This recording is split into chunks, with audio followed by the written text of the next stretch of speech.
Welcome to the second evening of Sunandaji's Bhagavad Gita lecture series.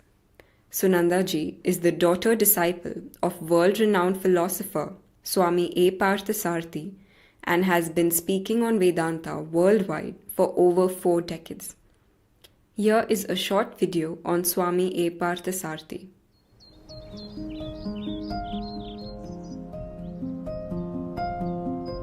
Living is an art, a technique, a skill. But you've got to learn it and practice it.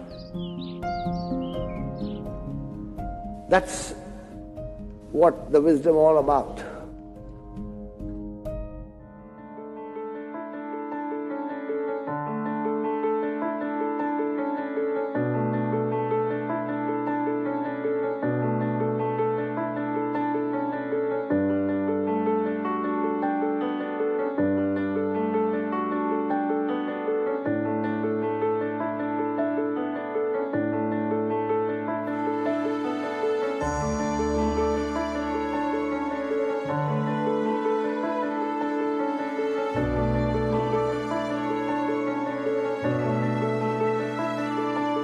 Highlights in my career is discovery of the knowledge. It's deeply embedded in the Upanishads, the Bhagavad Gita, and it took quite a while to understand what they're saying. And when I understood it, how practical it is and how important it is to live these principles in life, that was the highlights. I understood and I want to give it to the world.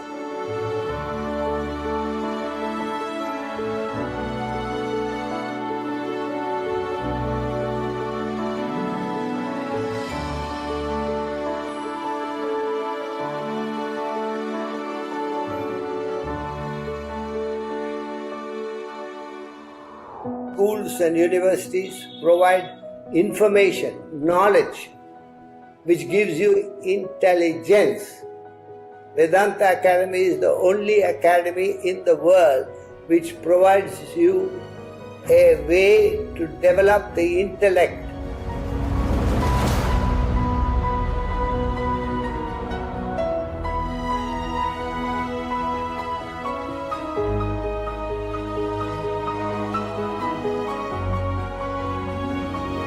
Swami Parthasarathy is one of India's best-selling authors on Vedanta, an ancient school of Indian wisdom. He says that he knows a success or the secret to success in the life of harmony, something that we're all searching for amid the chaos of the markets. You still play cricket, you still do yoga. Swami Parthasarathy lectures globally on disciplines. He's a mean spin bowler and even has advised the Indian cricket team. With cricket, SportsCenter has tracked him down to discover what feeds his unwavering passion.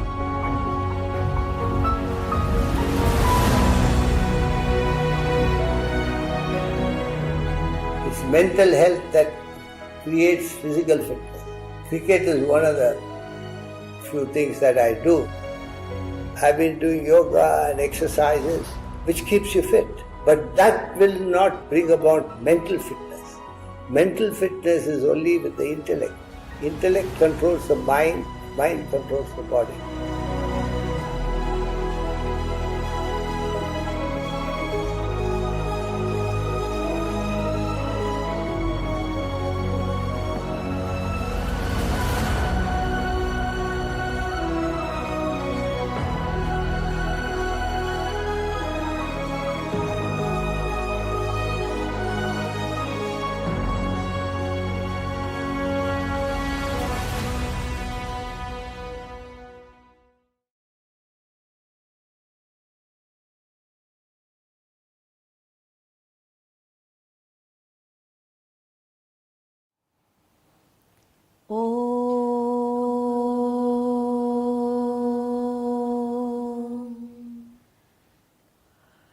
Om Sahana Vavatu Sahano Bhunaktu Saha Viryam Karavavahai Tejasvinavati Tamastu Ma Vidvishavahai Om Shanti, Shanti, Shanti. Yesterday, we were discussing the nature of Brahman being supreme, and that even evolved souls, people who are advanced on the spiritual path, are still not clear or don't know or have that knowledge of the Supreme Self. Now, this is not to discourage people. Why it is presented in that manner is because spiritual evolution is one of the most difficult parts. When we say that, see, every human being born is born with what we call vasanas. Vasanas means unmanifest desires. Even a baby born, the body is born. But along with the body, every baby born, that's each one of you at one time, each one of us, we're all born into this world with a set of vasanas. So these vasanas need manifestation. So throughout your life, what happens is you are manifesting these vasanas. Vasanas cannot be understood because it is the producer of your personality. Now we can only understand vasanas in terms of its manifestation. So the first manifestation of vasanas is what we call desires. Now desires we'll all understand. And as long as you have desires, these desires need to be fulfilled. If your desires are not fulfilled, your mind will be agitated. So what is every human being doing in the course of his or her own life? Merely fulfilling desires, period. You go back and analyze what you're doing. Whole life. Whether you are a child or an adult or an old person, every single human is engaged in satisfying desires. Now you may rightly ask, what is wrong with that? The problem with desires is this. The moment you satisfy certain desires, instantly they network into other desires. Now you need to satisfy those desires. Okay, then you start satisfying the desires that are produced. They start networking into other desires. This is never ending. That is why in our scriptures, desire is referred to, or the mind is referred to as fire. So what happens to a sample of fire? You can add logs and logs of wood into fire. It is ready for more. It will consume it. It is ready for more. You add more into fire. It will consume the more you add, and it is ready for more. In other words, no sample of fire has ever said, thank you, I've had enough. A whole city can be burned. Have you not heard of those forest fires in the US? Nobody's heard of it? Devastating. Forests are consumed. It's not saying I've had enough. So wisely, it is compared, the mind is compared to fire because no one is ever satisfied. When is enough enough? It's never enough. That's why we say the richest man is not satisfied. It's not for us to discuss people, but for you to understand the nature of the mind, nature of desires. So you can spend a whole life. See, what I mean is, okay, a person has lived what we call a successful life, has done everything possible in life and has done it successfully. He spent his youth with high aims and has achieved it through adulthood, and now a person has reached the ripe old age, what we call retirement. Are you satisfied? Again, ask yourself. It's not that an old person has fulfilled all desires and has nothing more to ask for. Even an old person has so many expectations. How do we know? Disappointments. There are agitations in the mind. Now we innocently or ignorantly believe, I am agitated because, see, there are certain things that have to be done in life. These people are not doing it. They are not concerned. I am concerned. Therefore, I am agitated. We justify our agitations with reasons outside of us. None of us suspect that when the mind is agitated, there is only one reason. Some desire is not satisfied. Please examine, at least today's homework. If you have mental agitation, ask yourself, why? Something you want has not been satisfied, therefore there are mental agitations. So friends, what we're saying is, we are all born with desires. You can't change it at the moment. But as a human being, I mentioned even yesterday, you have a choice. See, an animal born has no choice. When we say that, a carnivore, you understand, a carnivore has to live a life of ferocity, has to be aggressive, has to attack and kill just to survive. This is the life of a carnivore. Can't change. The life of a herbivore is to be passive, can be beaten, all sorts of things can be done to a herbivore. It has to bear it. It cannot fight back. You know, the kind of cruelty that is meted out to animals, especially cows. You know, cows give us wholesome milk. And the moment they stop giving milk, they use it for meat. The mother that serves us, we discard. Not only that, even through its years of giving milk, it is so harsh, the treatment. There's no freedom. See, we all happily, where do you get milk? Packet. That's all we understand. A bottle. Okay. And I get a fresh milk. Do you know the condition of the cows? I'm not trying to whip up your emotions. Please. These are realities. See, we talk about why has COVID affected the world.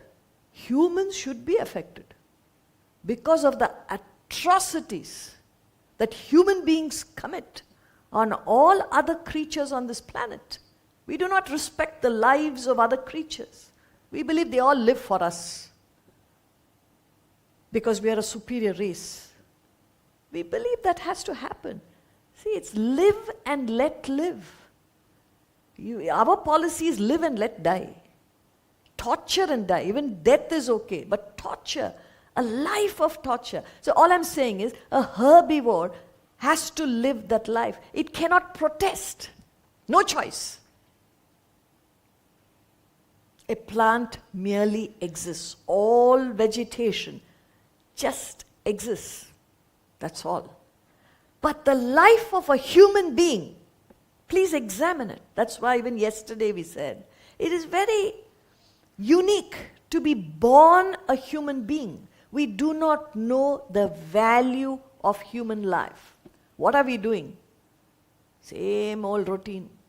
All through life, everyone is going through what we call a herd instinct. You know, a mechanical routine existence. Day after day, year after year passes. And before you know, you're too old. And then you start thinking, what is the meaning of life? Too late, too late. Had it been earlier, young people must understand that as humans, you have a unique opportunity. You have a choice.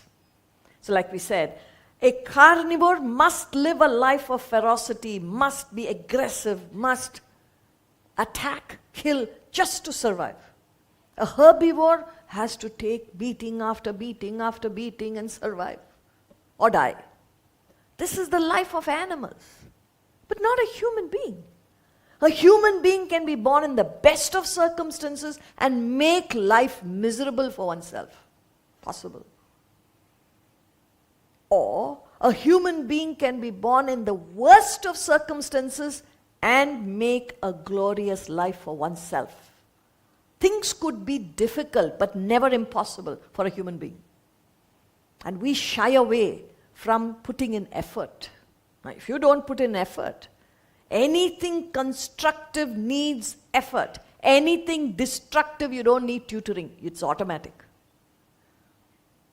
So we've got to understand the meaning of human life and make right choices so that, see, we may not understand what it takes to be a Christ or a Krishna or a Muhammad or a Buddha or these great, great souls. We worship them, we respect them. But don't you all understand that they are human beings? We are also human beings. What is the difference? They used life, human life, to reach the highest heights of perfection. What are we doing? Simply going round in circles. Punarapi jananam, punarapi maranam, punarapi janani jatare shayanam. Iha samsare bahudusthare, krupaya apare pahi murare. Again and again we are going through this cycle of birth and death. Mechanically, monotonously, sitting here, do we realize how many cycles have we gone through? How many cycles do we intend to go through?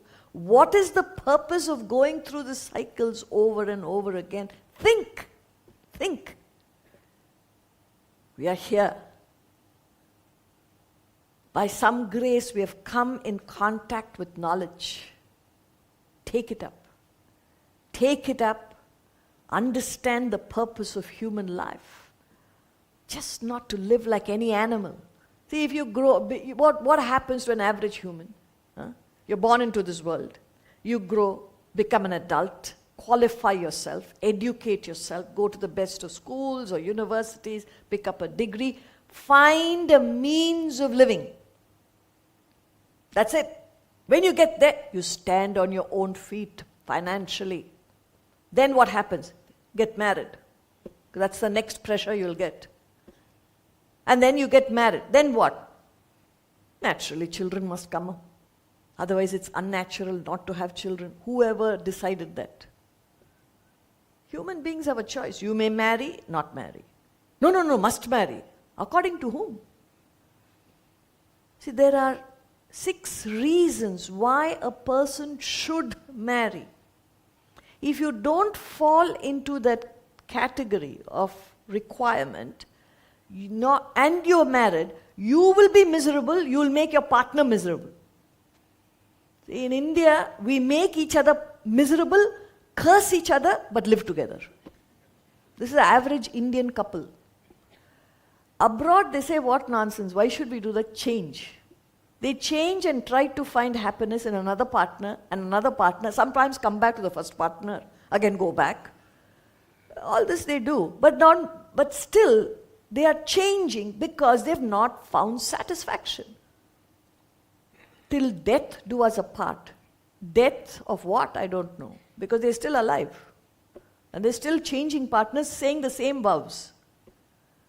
So, that choice, you are in a position where you need to know how to make right choices in life. So you can make a misery of your life, you can evolve to the highest heights of perfection. The difference between these great souls and an ordinary human being. See, I said we come and get to that stage where you're married. There's 6 reasons for marriage. If you don't follow into that 6 reasons, you have a choice not to.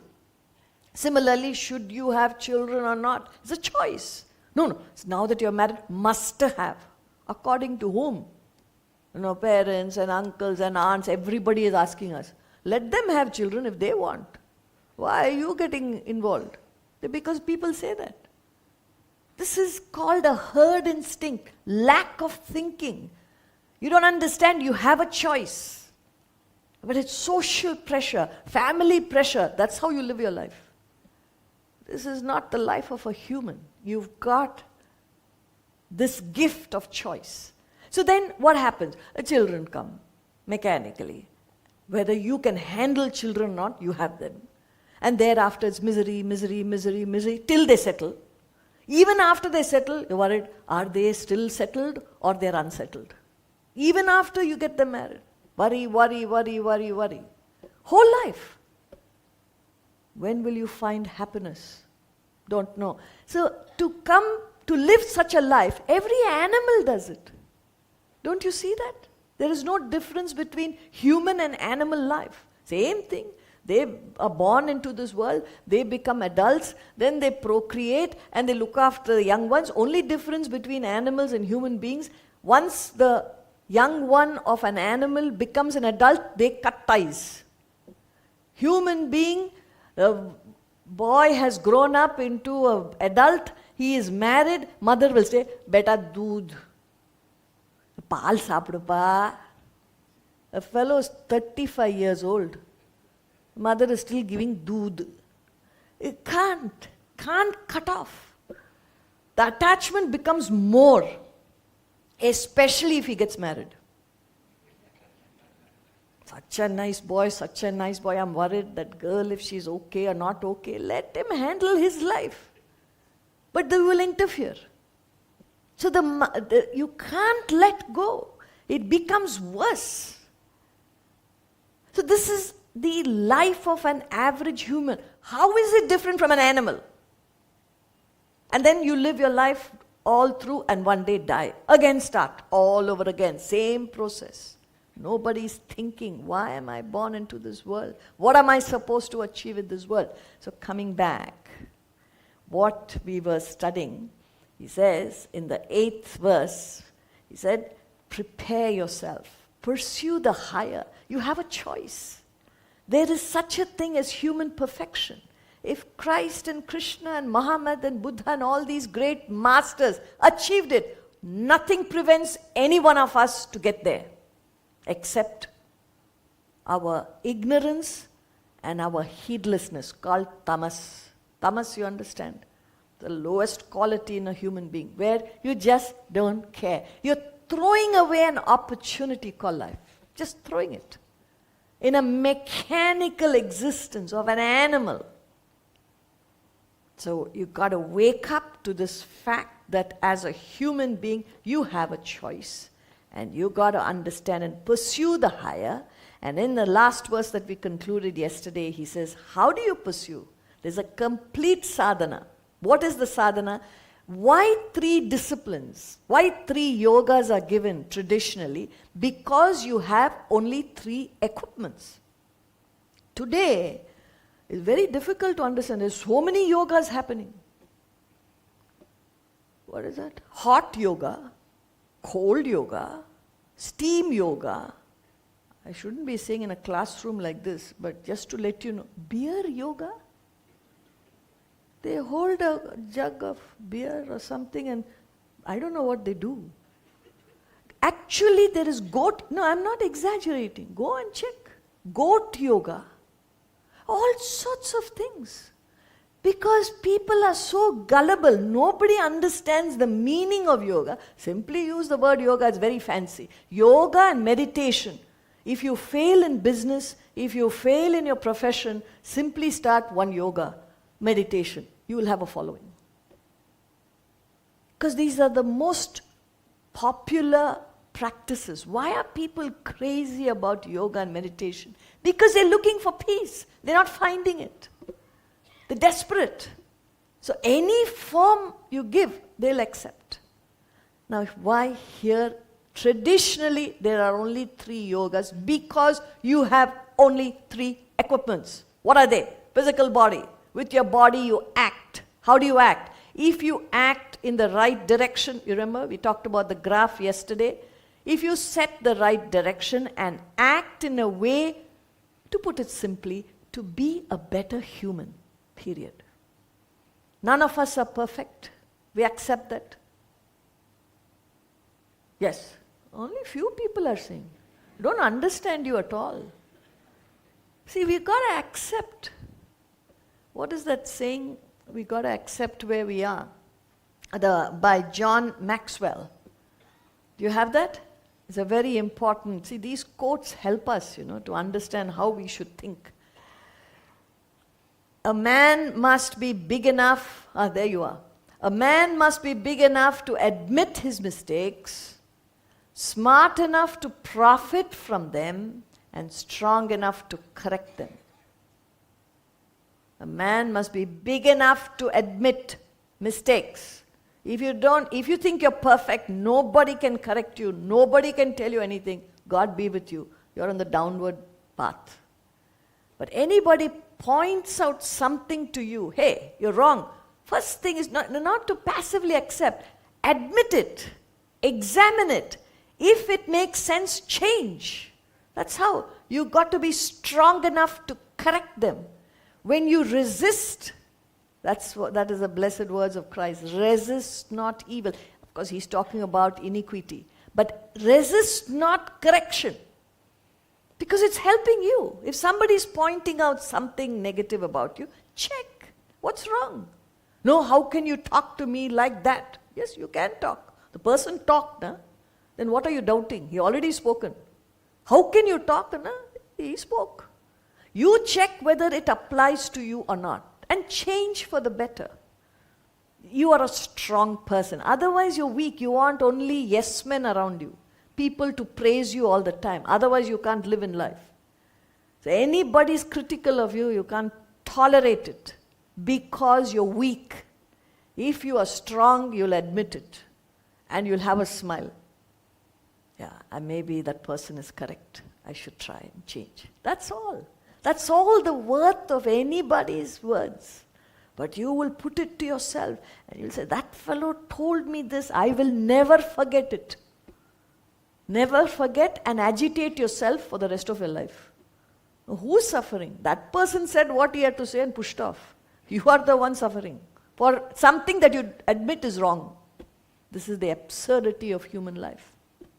So, the complete sadhana is, at the physical level, your actions are set in the right direction. At the mental level, you surrender your emotions to the higher, for the higher, bhakti yoga. And then, he says, enlightening one another, what should be your speech? When we say that, you should always promote something good. See, gossip is when you talk ill about another. How entertaining that is. By talking ill of another, what do you gain? Nothing. Yet, all the magazines are full of gossip. And how people like to listen to that. You fill yourself with information that you don't need. What a waste of time. So he says, if you spend your time thinking about these values, higher values, you're entertaining one another with pure thoughts. It's going to be constructive, your relationship with people. And that is Jnana Yoga, going in the right direction as far as the body, mind and intellect are concerned. How do you know you're on the right direction? That also he helps. Quality control. You remain unaffected. How? Content and delighted with anything that comes your way, externally and internally. What a preparation for life. So that's what we completed yesterday, a complete sadhana. Now, he says, when you live such a life, when you perform these actions, purify your emotions, entertain positive thoughts, and you are delighted with anything externally and you revel internally, then you come to a state where you can concentrate and meditate. That's what we will start with today. 10th verse. Tesham satata yuktanam bhajatam priti purvakam dadami buddhi yogam tam येन मामुपयान्ति ते. To those ever steadfast worshipping me with love, I give the Buddhi Yoga, union by intellect, by which they come to me. I've already cautioned you yesterday when a realized soul, when a self-realized person talks about himself, me or I, he means the truth, the reality. It's not the personality Krishna. It's only a personification. Krishna, Lord Krishna, is a personification of the truth, the reality. So he says, to those, Tesham, those who are fully prepared, who followed Karma Yoga, Bhakti Yoga, Jnana Yoga, they followed all that. When you do that, you remember we started with saying every human is born with desires. Now, if you follow the paths, desires will slowly be eliminated. You'll be free of desires. The mind is free of desires because you're not giving value to the world. Whatever desires you have, you satisfy. But you don't start networking, and it will take you away from the highest because the world is full of temptations. So you don't get tempted. Whatever you need to do, you do. Your obligations and duties. But you don't start developing more and more desires. Why? Because you're disciplining yourself at all levels. So such a person, he says, Satata Yuktanam, ever steadfast. Why is he ever steadfast? He's established in the higher because the desires for the world are eliminated. There's a fixation on the goal. See, the immediate goal is I want to be a better human, provided you have that goal. If you have that goal, then you move in that direction. And then he says, worship me with love, again, is devotion. It's not a monotonous, trained chanting of mantras. There are people who will spend 1 hour in the puja room, screaming as it were. First of all, they can't sing. Then they break into song, and this is supposed to be devotion. Strained, the throat is strained. Not only that, all the family members are strained. They're worried. Grandfather is praying for 1 hour. All of you keep quiet because his temper will be very high after puja. He'll be very irritable because 1 hour he has prayed. It's not a strain. That is not worship. I'm not saying you should not spend 1 hour. You spend 1 hour, you spend 2 hours. Is your mind at peace is the question. You can do all that. People, especially some of the ladies, coconut is broken, is not broken correctly. My God, it's finished. My life is finished. Puja is gone.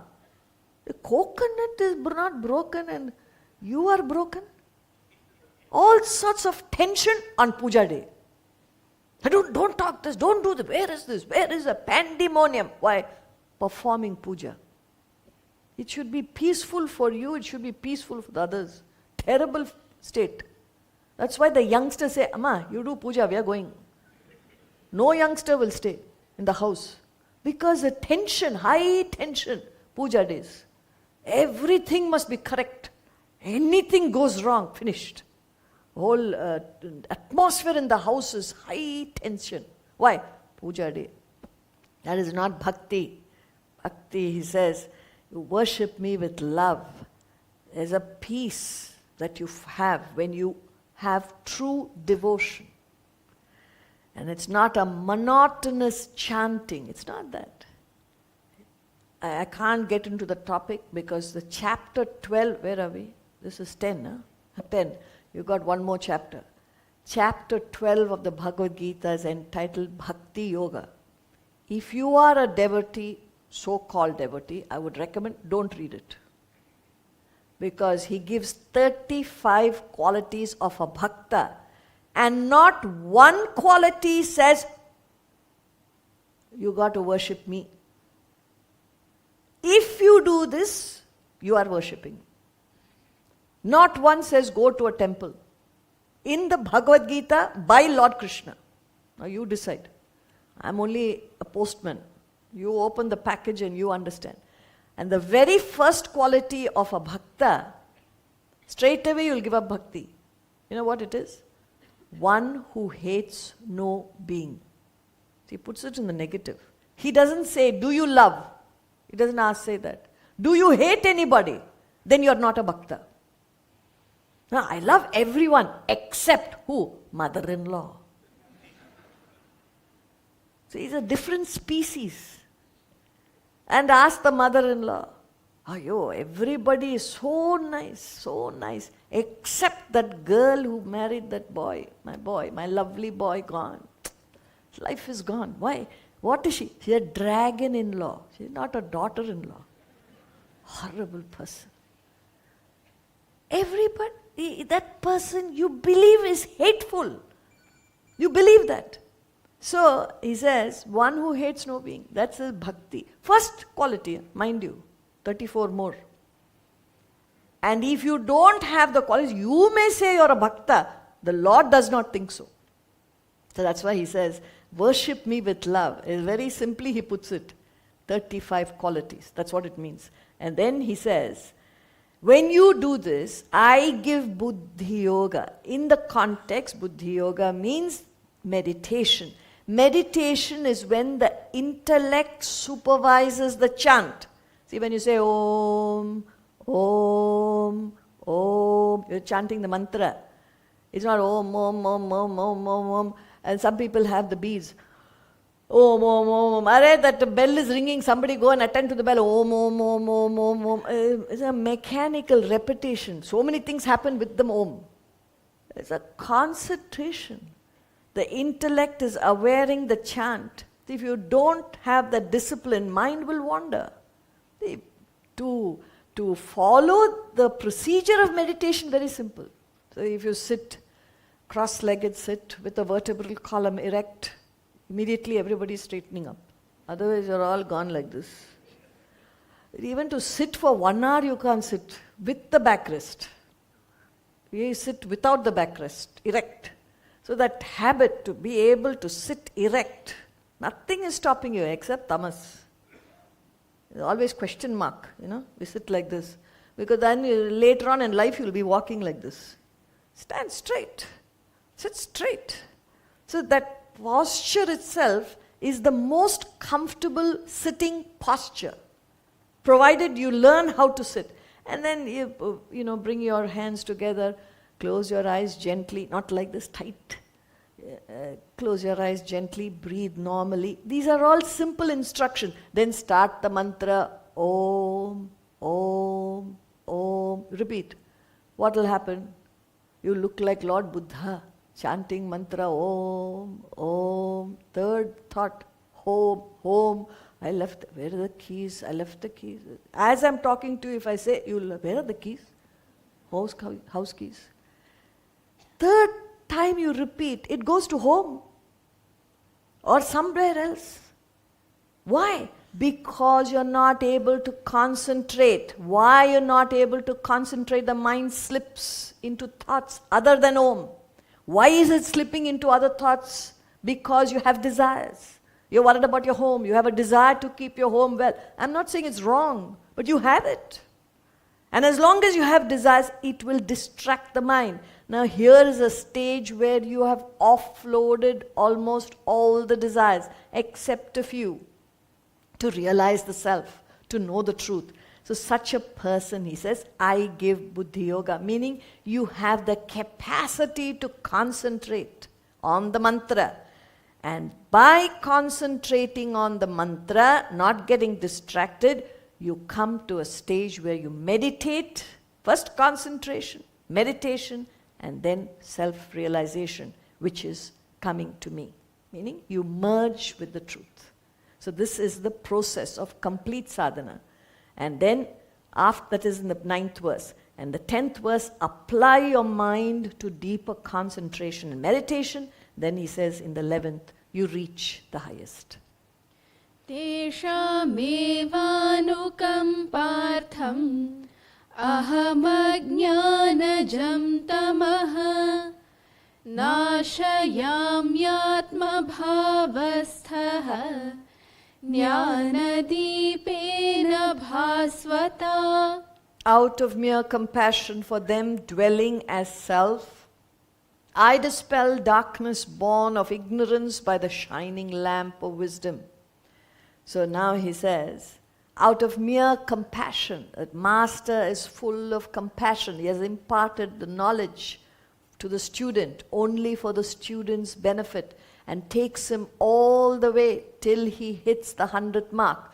See, it's like when you travel from a place to an unknown place, from wherever you are, you need signposts all the way throughout your journey till you reach your destination. So a master serves as the signpost, constantly guiding you. Take the next right, take a U-turn, go to the other side, take the diversion. Everything the signboards help you to reach your destination. Similarly, a master, out of compassion, only when a student approaches, he doesn't advertise himself, but when a student approaches and surrenders, it becomes the duty of the master to help the student till he hits the 100th mark, reaches the destination. Then he says, dwelling as self. Why does he say dwelling as self? Out of mere compassion for them, dwelling as self, meaning every human being is essentially divine, no matter what you believe yourself to be today. This is the truth. Everyone, even my mother-in-law, yes. Even the daughter-in-law, yes. Even the person I hate, yes. Even the worst criminal, yes. Inherently divine. Then what is the difference? Imagine I have a brass vessel on my right hand which is dull, dark, tarnished. You can understand that? A brass vessel. On my left hand, I have a similar looking brass vessel that is bright and brilliant. You understand this? Two brass vessels. Now, my question to you is, can we make the dull, dark, tarnished brass vessel bright and brilliant? Yes, no? Yes. What do? Polish with what? Brasso. Somebody said brasso. Okay, I'm not advertising for Brasso, but I'm just saying. There's no endorsements or anything.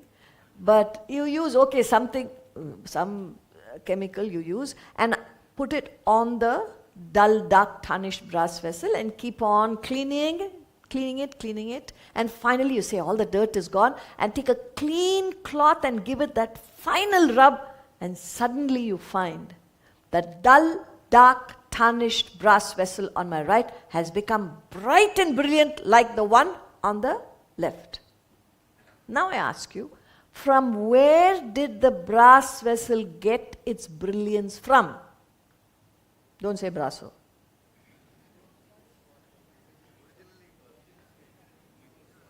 Some people are trying to say, it is inherent in the brass vessel. But then what happened? Because of wrong exposure, there was a covering of dirt. What did we do? We only removed the dirt. What remained is the inherent brilliance. Simple example. That's what he said. See, he passes off saying dwelling as self. Now what do we understand by dwelling as self? Dwelling as self means divinity is inherent in everyone, obscured now by ignorance. And how do we understand this ignorance? In the form of desires for the world.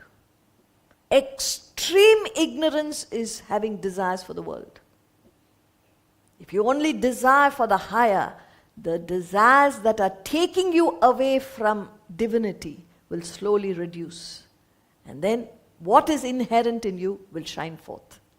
You get back to your original state. So friends, I dispel the darkness born of ignorance. How? How does this ignorance go? Ignorance of the self.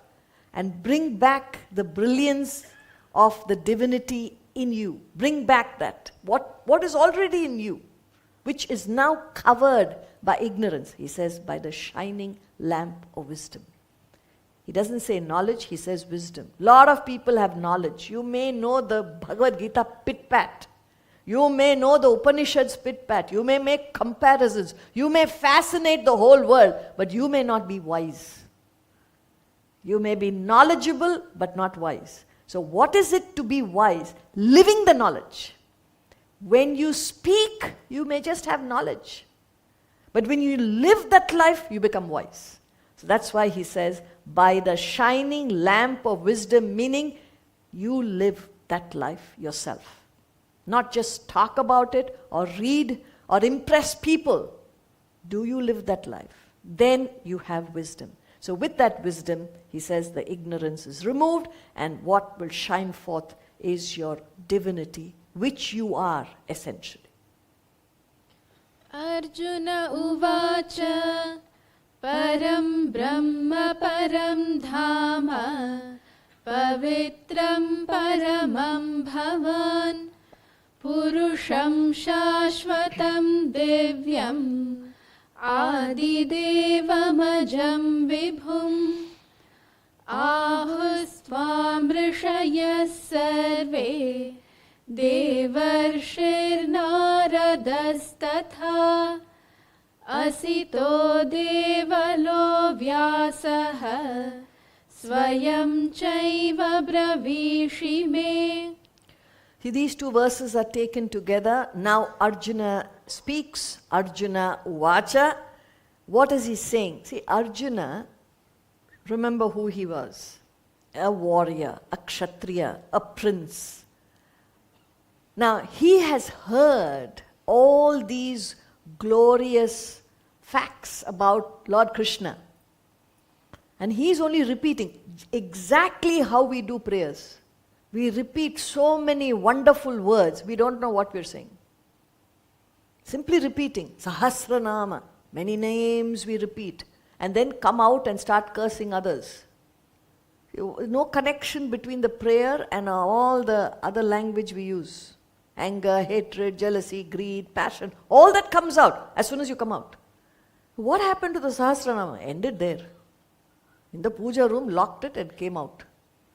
It doesn't filter into your life at all. It's totally disconnected. If it is connected, you will be peaceful. I'm not saying you are doing something wrong. Then you can never be agitated, never worried, no anxiety, no stress, no strain. You're perfect, no problem. But if you say you're going through all that, you are living apart from what you speak. So here, Arjuna was he collapsed on the battlefield, highly agitated, but he's giving all glorious attributes to Lord Krishna. Exactly how we pray. By repeating mantras, we don't understand, we don't mean, we don't live. Just say it in the prayer room or in the temple, and then we come out doing exactly what we want, which is totally opposed to all that we have said in a place of worship. So that's what he's saying. What is he saying? He says, you are Supreme Brahman, meaning the finality of all experiences, which he himself doesn't understand, which is a truth. And then he says, the supreme abode, Brahman, is said to be the abode of the world, just as, if you recall, we talked about the dream yesterday. You see, the mind, your own mind, projects a dream world, a whole dream. A dreamer going through dream experiences in the dream. Now the question is, from where did the dream come from? Where did the dream come from? You can be bold and tell aloud. Your own mind. There is a doubt. Your own mind, one ray became the dreamer, another ray became the dream partner or spouse, another the dream children and the dream friends and the dream flora and the dream fauna and the dream brooks and the mountains, and all the experiences in the dream arose from the one mind. Therefore, we could say the abode of the dream world is the mind. In that sense, the abode of this fantastic world that each one is experiencing is nothing but Brahman. That's what he means, abode of the world. And then he says, the supreme purifier, we just discussed, the moment you set the right direction, desires and vasanas get eliminated. So when the desires and vasanas are eliminated, what remains is the pure self. Until then, You have the impurity, brass vessel, the impurities are there. So it dispels all impurities. All desires and vasanas are dispelled. Supreme purifier. The eternal beyond time. We did say, time began at the, which experience? Second experience. But Brahman existed in the first experience. So that's why he says eternal beyond time. Then he says Divyam Purusham, divine being. So what is mundane is the body, mind and intellect. But what enables your body to act and perceive? What enables your mind to feel? What enables your intellect to think? That, he says, is divine. What you may act and how you may act and how you may feel and what you think may be mundane. But what enables you to do it is divine. Divine being, causeless cause. See, every cause has an effect, every effect has a cause. When you see a chicken, it came from an egg. Where did that egg come from a chicken? Where did the chicken come from an egg? Where you go on endlessly. Chicken and egg and chicken, tree and seed. A tree comes from a seed. A seed produces a tree. And then it produces another seed and then another tree. Tree, seed, it goes on. But when you talk about yourself, from where did you come from my parents? Where did they come from their parents? From there, where did they come from their parents and their parents and their parents? Who was the first father? Don't know. He says that is a causeless cause. See, if you say first father must have had a father. No. There's no cause. What is that which brought about the whole system, the whole creation?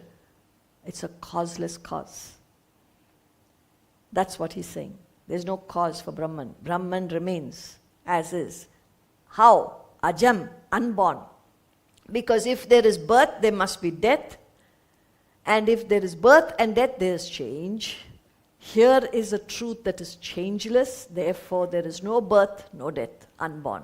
All pervading everywhere. There's no place where the truth is not. So these are the attributes that Arjuna gives, not knowing what it means. And then he continues in the 13th verse. He talks about the sages because their mission in life, any sage, any master, mission in life is to propagate the glory of God. God means the truth, the reality. So who are those sages?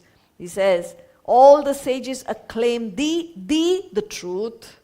Also the divine sage Narada, who's known for his profound wisdom and supreme love for God, a celibate. We all understand who Narada is, the great sage. Then he talks about Asitaha and Devalaha, father and son, accomplished in the Rig Veda. See, you need not take notes because for us it is just names. It doesn't mean anything. But for Arjuna, with these names, he understood the greatness of these people. And then he says the great Vyasa, who compiled the Vedas, wrote the Brahma Sutras, the Puranas, Mahabharata, great sage, Vyasa, and Swayam, so do you yourself say to me, refers to Krishna's own glory in the Gita. So he's talking about great attributes which he's repeating mechanically, not understanding exactly what he means, but he continues. Sarvametadritam manye yanmam vadasi keshava nahi te bhagavan vyaktim vidur devana danavaha. I regard all this that you say to me as true, O Keshava. Arjuna is talking to Lord Krishna. Verily, O blessed Lord, neither the gods nor the demons know your manifestation. Now, I regard all this as true. See, he is referring to the previous verses where Krishna talks about himself as the origin, himself meaning Brahman, the reality, as the origin of all creation. Now, how do we say that? It's something like this. When you sit on the shore, you see the waves play on the surface of the ocean. There's a continuous flow of waves. A wave is born, it exists and dies. Another wave is born, exists, dies. Continuous, never stops. Now when I ask you, from where did the wave come from?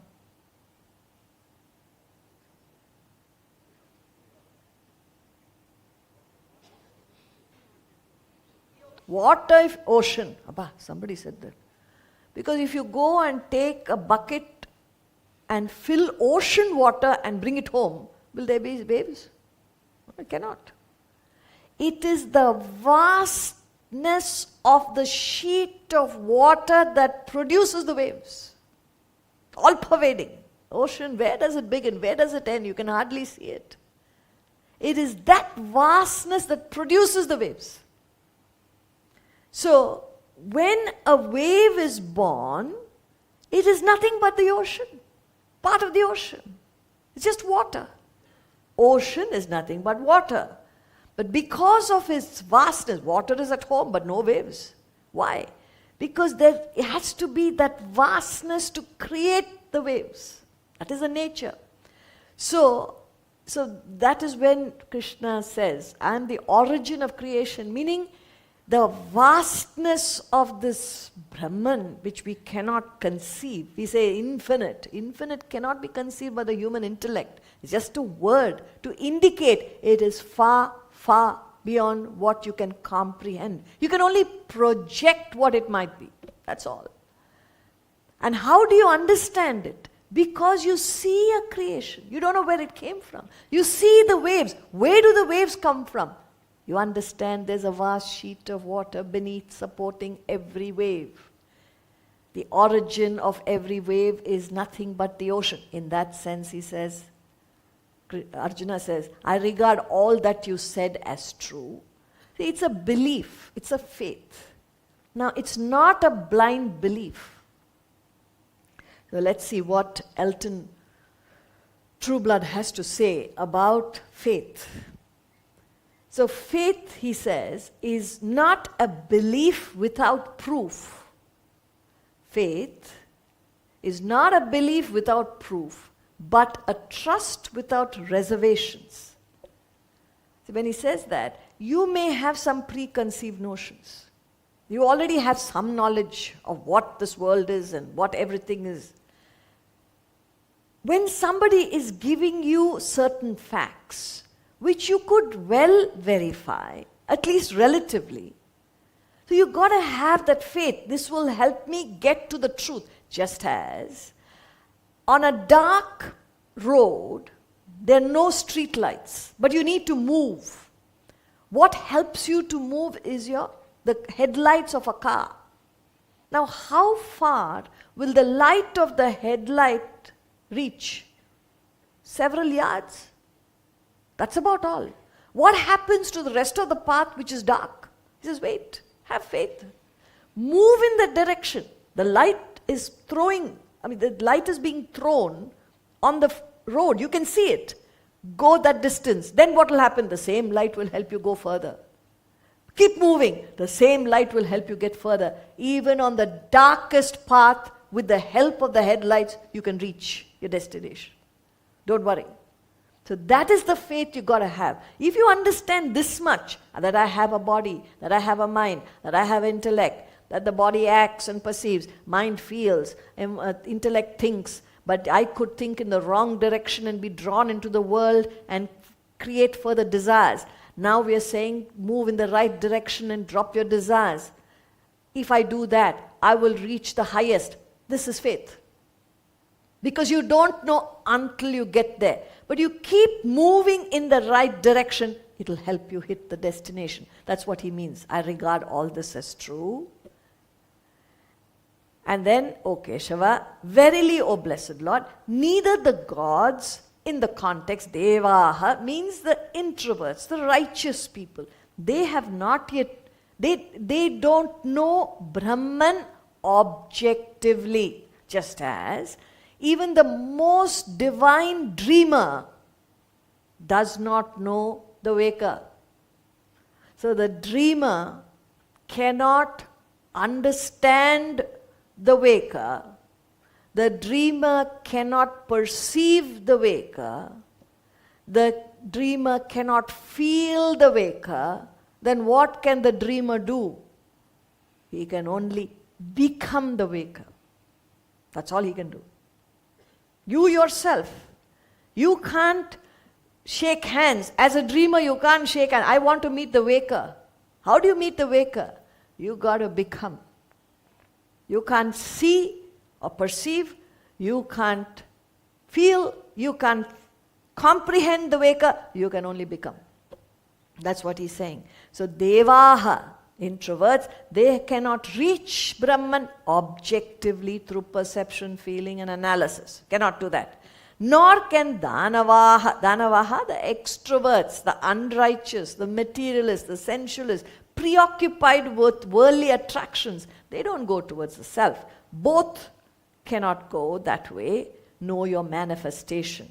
But what you say, I believe it, and I will go slowly like the headlights of a car. Continues.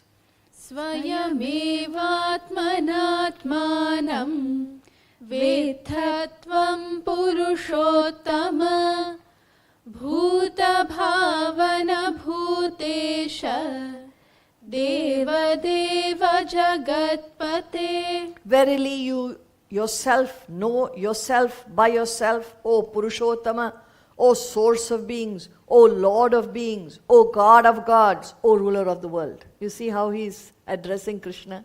He's only using these terms which he himself really doesn't understand. So he says, you know yourself by yourself, which we just discussed. Waking from a dream, when you wake up from a dream, waker knows he's awake. You don't need to be prompted. Now you're awake. How does the waker know he's awake? Then you add this.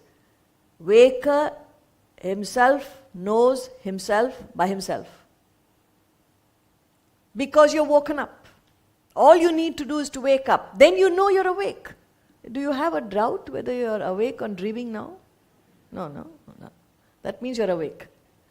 If there's a doubt, means you can hear a snore. Sometimes it happens, suddenly somebody is snoring. Where? Particularly in Bhagavad Gita class. Because they don't get sleep at home. They can't, there's no peace at anywhere. Only place quietly they can sleep, nimmadiya, in the Bhagavad Gita class. Because nobody is disturbing them, except the speaker. It doesn't matter, they switch off. So, how does a waker know he's awake? By himself. So how does a person who's realized know he has reached the highest perfection? By himself. All you need to do is to move to that highest state. It's something like this. If all of us are sleeping, suddenly one person there wakes up. What does that person know? That person is awake and everybody else is asleep. After 5 minutes, another person in this corner wakes up. What happens?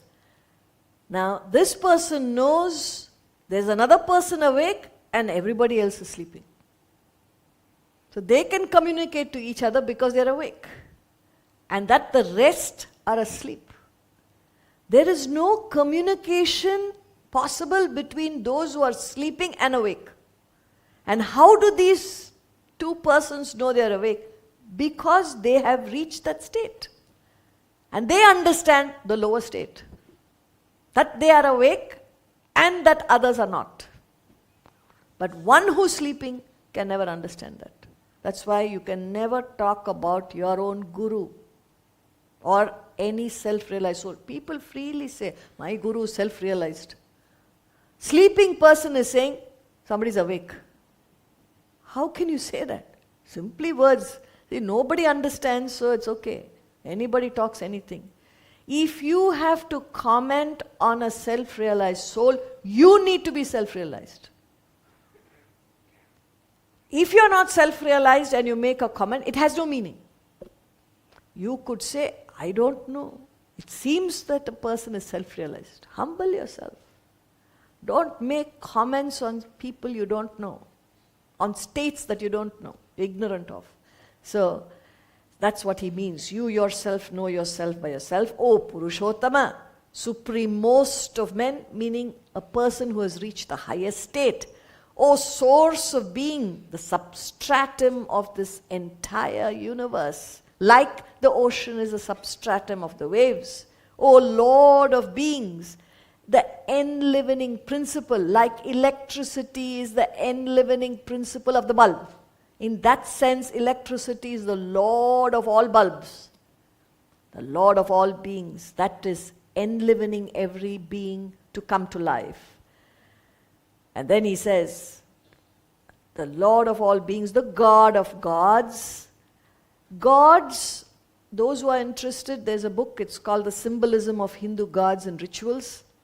It talks about how these gods, a lot of people ask, in the Hindu faith, why so many gods and goddesses? When we say there's only one God. It represents, the gods and goddesses represent limited goals in life. Like, if you want to gain knowledge, who do you worship? Saraswati. If you want wealth, Lakshmi. Success, Ganesha. It goes on. So they represent limited goals. But here he says, God of gods. The highest goal is to reach the self. God of gods, O ruler of the world, meaning the commander, ordainer, governor of all laws. That the sun rises every morning and sets every evening. Who's controlling it? Don't know. Right now you're seeing what is enabling you to see, what is enabling you to hear. There's something beyond you that is controlling everything. There's a law of gravity. There's so many laws that are functioning. Infinite laws are functioning in the world. Who's controlling it? The ruler of the world. There's something beyond. Continues. Vaktumarhasya sheshena divya hyatma vibhutayah Yabhir-vibhuti-bhir-lokan imam swam vyapya tisthasi. You should indeed speak without reserve of your divine glories, by which glories pervading these worlds you exist. Now Arjuna appeals for the endless glories. Why? He wants to establish his mind in divinity and to observe these manifestations so that he can gain knowledge of the truth, the reality, the source. That's what he's appealing. Please, without reserve, asheshena, completely, without balance, vaktum, speak. What? Your divine glories, by which glories pervading these worlds you exist. Because this truth is splashed everywhere. But I don't get it. See, we keep on saying divinity is everywhere. God is all pervading. Then why don't we find God? Why can't we see divinity? We don't. Why? Because, a beautiful example given in the Atmabodha by Adi Shankaracharya, he says, because this reality, this divinity exists in this world like butter in milk. See, if you see a glass of, where do you get butter from? Don't say supermarket. I get it from my special market. Where does butter come from? Milk. So if I put a glass of milk in front of you, do you see butter? Yes, no? No. But do you realize that butter has come from this glass of milk? How? That's what he explains. See, there is a process. If I get into it, we won't complete our portion. It's very tempting to give these examples, but it's such a beautiful example. See, first of all, you have to heat the milk. It shouldn't be too hot, too cold. It should be medium. And then you add a little bit of, what do you call it? Paramora.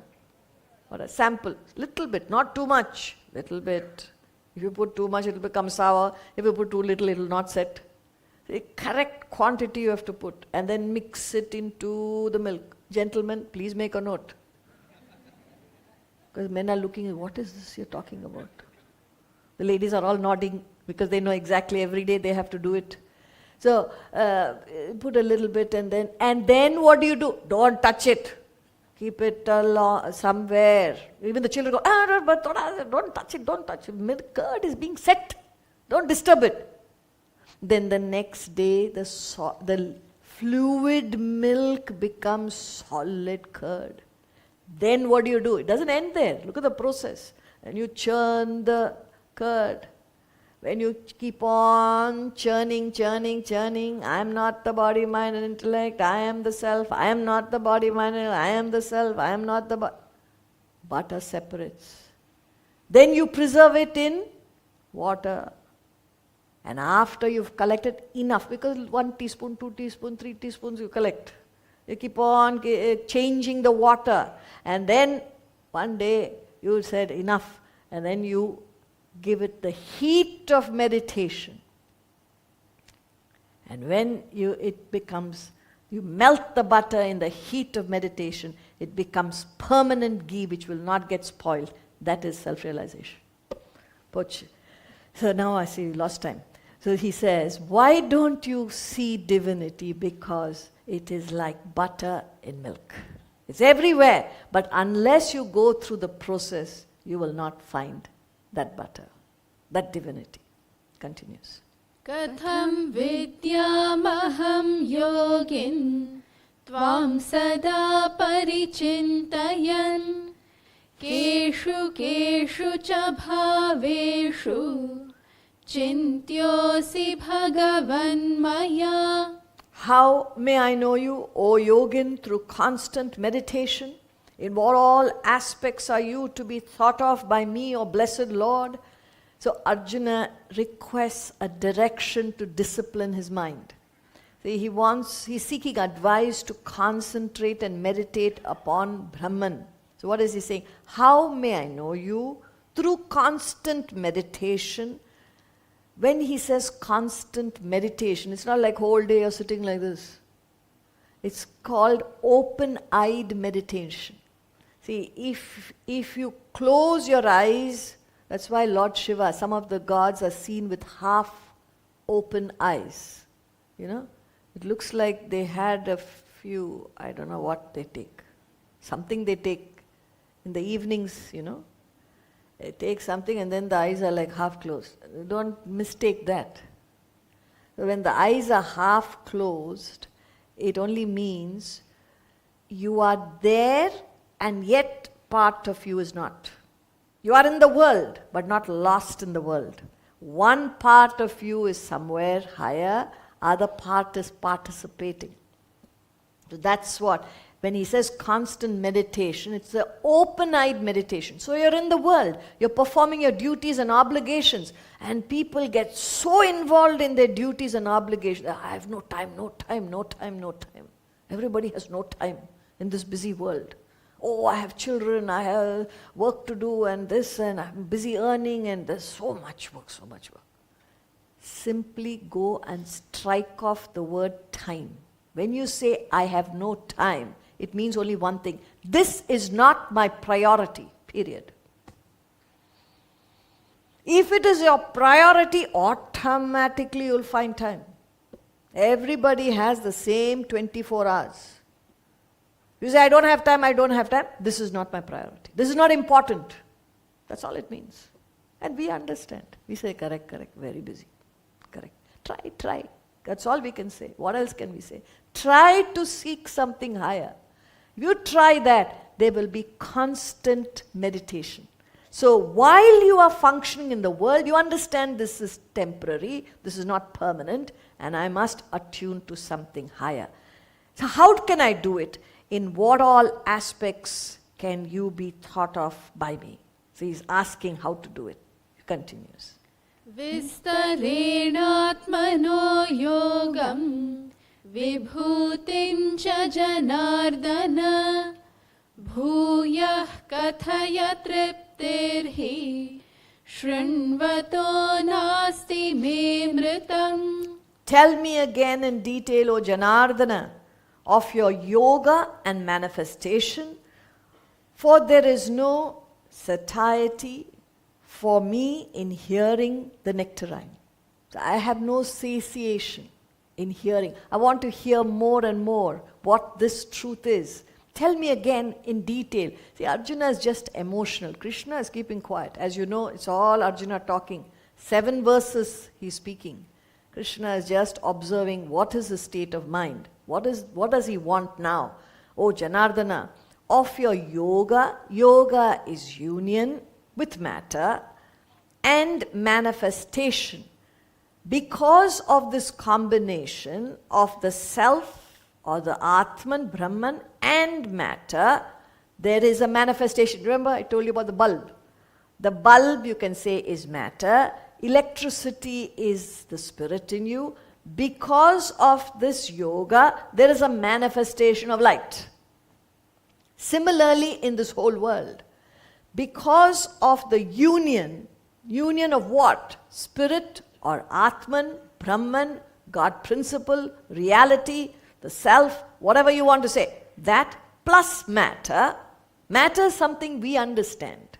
We don't understand the spirit. We understand the bulb, but we don't understand electricity. Because of its manifestation, we understand, there must be electricity. That's the conclusion. But electricity is not understood per se. Similarly, the self, the Atman, the God principle is not understood per se. But we understand, where can this life come from? There has to be a union. Because of that union, there is a manifestation of life. Not only in you, in every living being across the globe, across the universe. There is life. There is life in an animal. There's a life in vegetation. There's life everywhere. Different forms, different types of manifestations.